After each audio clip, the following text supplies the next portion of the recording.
A knock on his door awakens Wanyenyekevu. Supper is ready, if you're hungry, it was Queen. Opening the door, he said, I didn't even know I had drafted off. Let's go, I'm starving.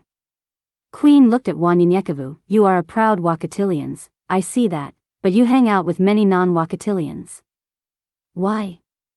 Wanyenyekevu smiled. Do you remember when Sabaoth told Peter and Paul to go get the Gentiles in the Torah? Queen said. Yes. Wanyenyekevu stopped. This is the same thing. Sabaoth wants all of us, not just one group of people, but all who are willing to receive him. They continued walking before Dark Eagle greeted them at the back door. How are the commendations back there? Wanyenyekevu smiled, very comfortable. I drifted off to sleep, and didn't even know it.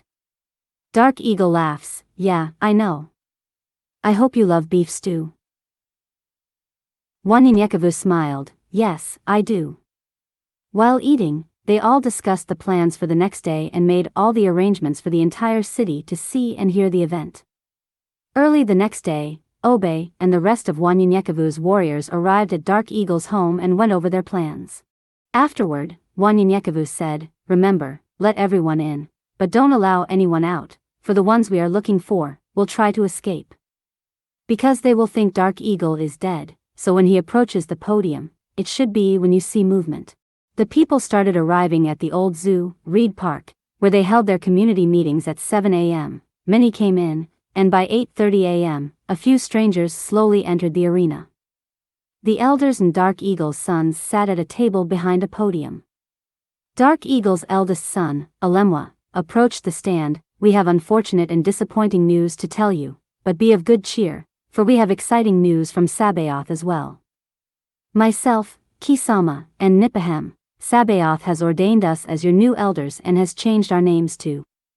He pointed to them as he continued, Shadrach, Meshach, and Abednego. Now, after a lengthy meeting this morning, some elders will continue to guide us, but many will step aside and allow Sabaoth to have his way. Kisama approached the podium as Alemwa continued, now a word from my brother Kisama, or shall I say Meshach? Clearing his throat, Meshach paused as he looked around. Sabaoth must clear the way for his new plan for us, and by doing so, there are some changes that must be made for Sabaoth to do so. According to Sabaoth's new plans, all of Tucson is officially ours. The crowd roared, with excitement.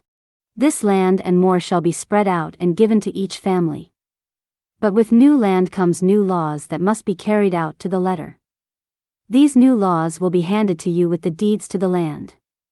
And now from our little brother Nipahem, or shall I say a big bad Negro, I'm sorry, Abednego. The crowd laughed as they cheered for Nipahem. I guess even though I'm the youngest, I'm also the biggest, so I'll take that big brother. Laughter was heard throughout the cheerful crowd. Well, I guess I'll have to be the bearer of the bad news. The group quickly became silent. There are enemies among us who look like us, act like us, and speak like us. No, it's not the strangers you see on the sky crafts, those are our friends. No, they are family. They allowed us to receive the gifts we present to you today. Know this, and they are not only Wakatilians but Computans and Anacatas as well. It shocked the crowd as he continued, these people are called Mestizos because they are joined together by Sabaoth, for Sabaoth, and so shall we.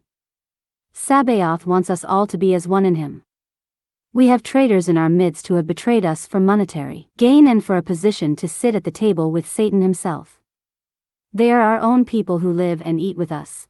They are the one who has betrayed us.